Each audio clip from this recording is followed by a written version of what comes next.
ஜனதாவுடைய தலைவர் என்னன்னா பேட்டி கொடுத்தாரியா, அடேங்க அப்பா. அண்ணே நான் சொல்றத கவனமா குறிச்சிட்டங்க அண்ணே. நான் ஆய்ந்து ஆராய்ந்து தெளிவான முடிவோட தானே பேசிட்டு இருக்கேன். பத்திரிக்கைக்காரங்கண்ணே, பிரஸ்காரங்கண்ணே, குறிச்சிக்கங்கண்ணே. 40 தொகுதிகளிலும் திராவிட முன்னேற்ற கழகம் டெபாசிட் கூட வாங்காதுன்னு சொன்னவர். அவர் பேரை சொல்லி பிரியாணி நின்றுக்கிட்டு இருக்காங்க கோயம்புத்தூரில். பல இடங்கள்ல ஆட்டை வெட்டி பிரியாணி அது பாட்டுக்கு நடந்துக்கிட்டு இருக்கு. அந்த ஆட்டுக்குட்டியை முன்னால் வேற கட்டி போட்டு இது சாயங்காலம் பிரியாணி ஆக போகுதுன்னு வேற அடையாளம் காட்டி காட்டி வெட்டிக்கிட்டு இருக்காங்க. இதுக்கு நான் ஒரு மேட்ரு சொல்லுவேன். ஒரு ஆட்டுக்குட்டியை இப்படித்தான் ஊரில் கோயிலுக்கு விட்டுட்டேன். அந்த ஆட்டை அது கண்ட மணிக்க மேஞ்சி வீட்டில் இருக்கிறத பூரா திங்கிது. பிள்ளைகளுக்கு வாங்கி வச்சுருக்கிறதெல்லாம் தின்னுட்டு போகுது. வீட்டில் வச்சுருக்க ரோஜா செடியை கடிச்சிட்டு போயிடுச்சு. என்னடா அந்த ஆடு அடித்தா கோயில் ஆடு அடிக்கூடாது, அது எதை வேணாலும் தின்ட்டு போகுதுன்னு அது பாட்டுக்கு இவ்வளோ பெருசு கடா வளர்ந்துருச்சு. வீட்டில் இருக்க பசுமாடு பார்த்துருக்கு. இவ்வளவு கஷ்டப்பட்டு நம்ம பாலெல்லாம் கொடுக்கணும், இந்த தவிட்டைத்தான் பிணைஞ்சு வைக்கிறாங்க. இந்த ஆடு இஷ்டத்துக்கு மேயுது, அதை ஒன்றுமே சொல்ல மாட்டேங்கிறாங்க. நம்ம எதுக்குடா உழைக்கணும்ட்டு அந்த மாடு இப்படியே அழுதுகிட்டே பார்த்து திடீர்னு ஒரு நாள் மேலே சத்தம் கேட்டுச்சு. ஜிஞ்சிண்டாக்கடி ஜிஞ்சிண்டாக்கடி ஜிஞ்சிண்டாக்கடி. யாருன்னா ஆட்டை மாலை போட்டு கூட்டிகிட்டு வந்தாங்க. எதுக்கு? வெட்டுறதுக்கு. அப்போ தான் மாடு யோசிச்சிருக்கு, நம்ம பொழப்பு எவ்வளவோ தேவலாம்டா, இவ்வளவு நாள் இந்த ஆட்டை திங்க விட்டது வெட்டுறதுக்காக தாண்டா அப்படின்றத இவ்வளவு நாள் பேச விட்டு அதுக்காண்டியே ஒரு பாட்டு அரச கட்டளையில் ஒரு கவிஞர் எழுதியிருப்பார்.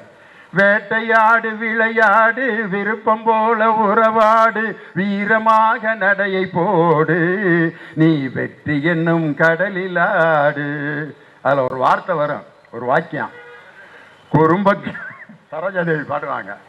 குறும்புக்கார வெள்ளாடே கொடியை வளைத்து தள்ளாதே, பொறுமையில்லா மனிதரை போல் புத்தியை கெடுத்து கொள்ளாதே, அருகினிலே தலை இருக்க ஆகாயத்தில் தாவாதே, தருமத்தையே மறந்து உந்தன் துணிவை காட்ட எண்ணாதே, வேட்டையாடு விளையாடு விருப்பம் தர்மத்தையே மறந்து உந்தன் துணிவை காட்ட எண்ணாதே.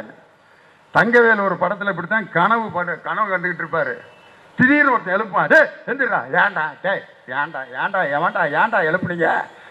இப்போதான்டா கனவுல லவ் பண்ணேன், இப்போதான்டா கனவுல கல்யாணம் முடிச்சு பக்கத்தில் என் மனைவி உட்காந்து தொடரப்ப எழுப்பிட்டீங்களேடா, கனவுல கூட குடும்பம் நடத்த விட மாட்டேங்கிறாங்களேன்ட்டு. கனவில் கூட இன்னைக்கு சொல்றேன், பாரதிய ஜனதா தமிழகத்தில் கால் ஊன்ற முடியாதுங்கிறத நான் சொல்லலை. ராகுல் காந்தி பாராளுமன்றத்தில் சொன்னார். அவர் ஆங்கிலத்தில் சொன்னதை இளைஞர்கள்லாம் மொத்தமா சொல்லி அதை இன்னைக்கு மீம்ஸா போட்டுக்கிட்டு இருக்கான். என்ன சொன்னார் தெரியுமா பாராளுமன்றத்தில்? The Bharatiya Janata party can never ever enter in their life enter into Tamil Nadu. This cannot be done ன்னாரு. அதுக்கு என்ன அர்த்தம்? Bharatiya Janata never ever in their entire life cannot enter in the hearts of the Tamil Nadu people. தமிழ்நாட்டு மக்களின் மனதிலே வாழ்நாள் முழுவதும் பாரதிய ஜனதா இப்பொழுதும் எப்பொழுதும் இடம் பிடிக்க முடியாது. சொன்னது யாரு? ராகுல் காந்தி சொல்லியிருக்காருன்னா அப்ப தமிழ்நாட்டு மக்களினுடைய அந்த அழுத்தமான கொள்கையில எவ்வளவு நம்பிக்கை இருந்தா அப்படி சொல்லியிருப்பாரு.